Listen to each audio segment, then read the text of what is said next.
Barcelona in danger over Olmo's registration. Barcelona suffered a setback. Barcelona's Commercial Court 10 has rejected the club's appeal to register Dani Olmo and Pau Victor. The club will now appeal to the higher court. If it is not successful, another appeal will be open. But there are only 4 days left.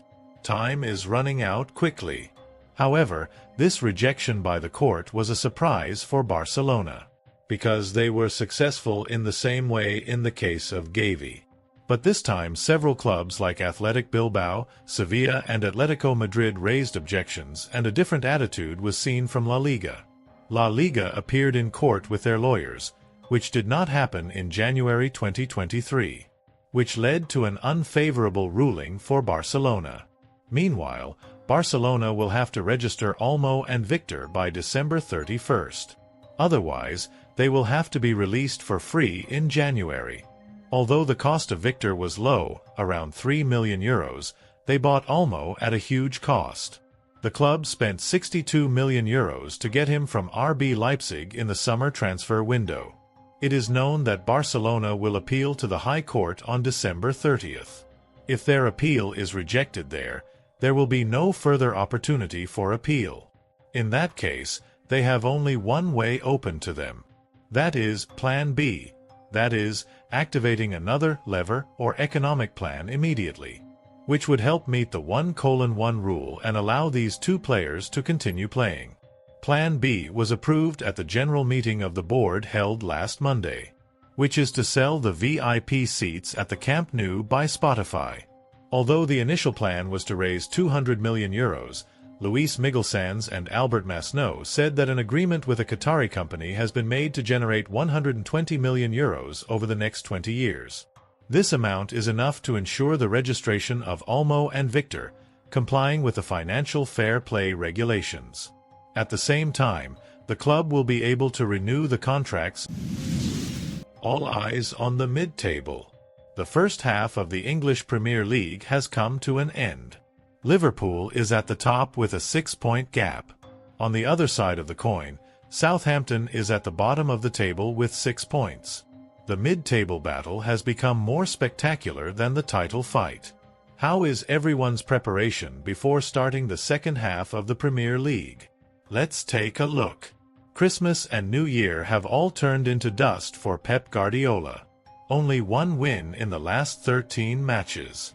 Position at number 7 in the points table. He has never seen such a bad day in his coaching career. He has stumbled a little, but he has managed it. But this is not a stumble, but a direct fall into the abyss.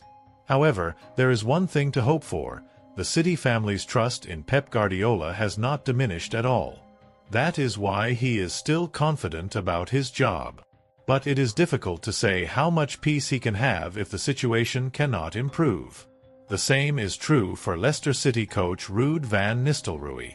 He took charge of the Foxes with high hopes. But his team is in the relegation zone after losing 3 consecutive matches. 1 win in the last 5 matches. If the situation cannot improve quickly, the season may not even be completed. Southampton did not start well under his new coach. The Croatian coach's journey began with a loss to West Ham.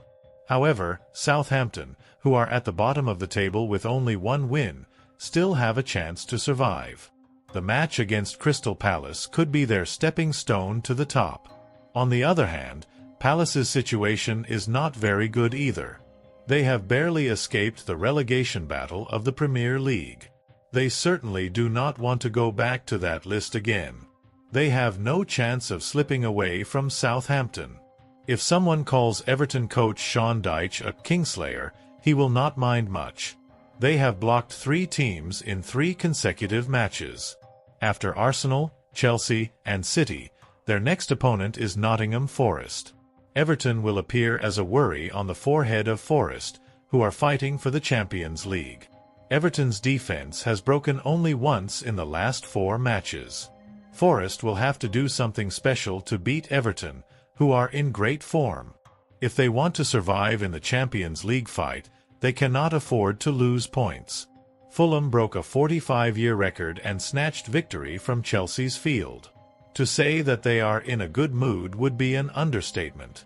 Marco Silva's disciples are now at the peak of Jupiter. The match against Bournemouth is their stepping stone to climb up.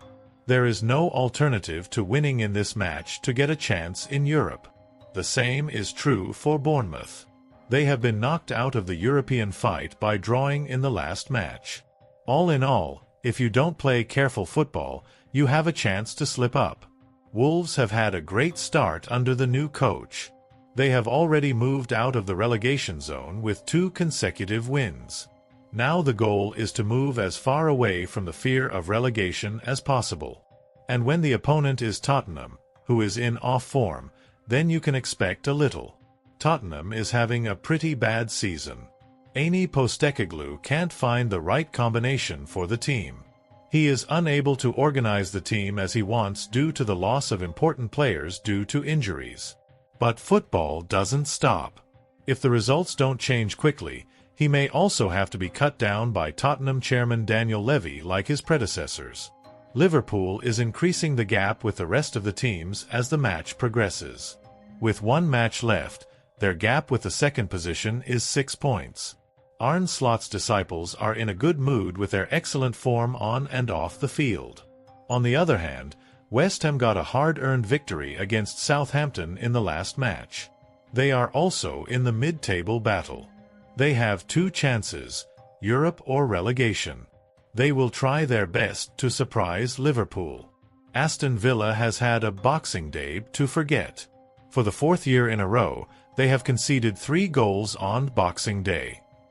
There is still a debate about the red card given to the team's striker John Duran in that match. Coach Unai Emery has put all the blame on referee Anthony Taylor. They have to play without John Duran against Brighton.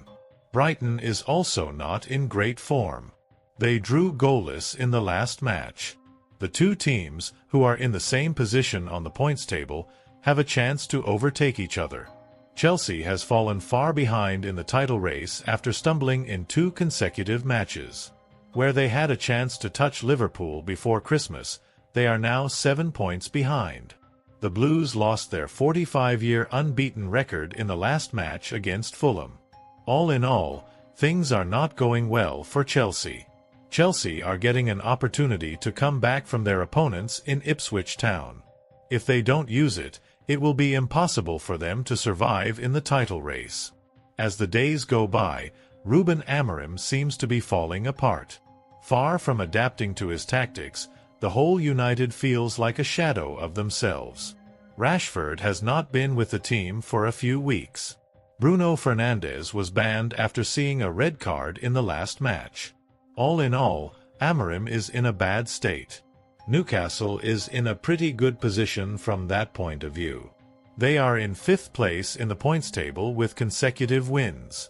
If they can maintain their form, it will be a matter of time before the United Derby. Arsenal have returned to the league fight with 2 consecutive wins. They have moved up to 2nd place in the table, overtaking city rivals Chelsea. They have no choice but to win if they want to stay in the fight. On the other hand, Brentford are in a lot of trouble after losing their regular goalkeeper Mark Flekken. They will have to rely on young goalkeeper Håkan Valsemerson. They also have no chance to stumble in the hustle and bustle of mid-table. No one wants to start the new year with a stumble.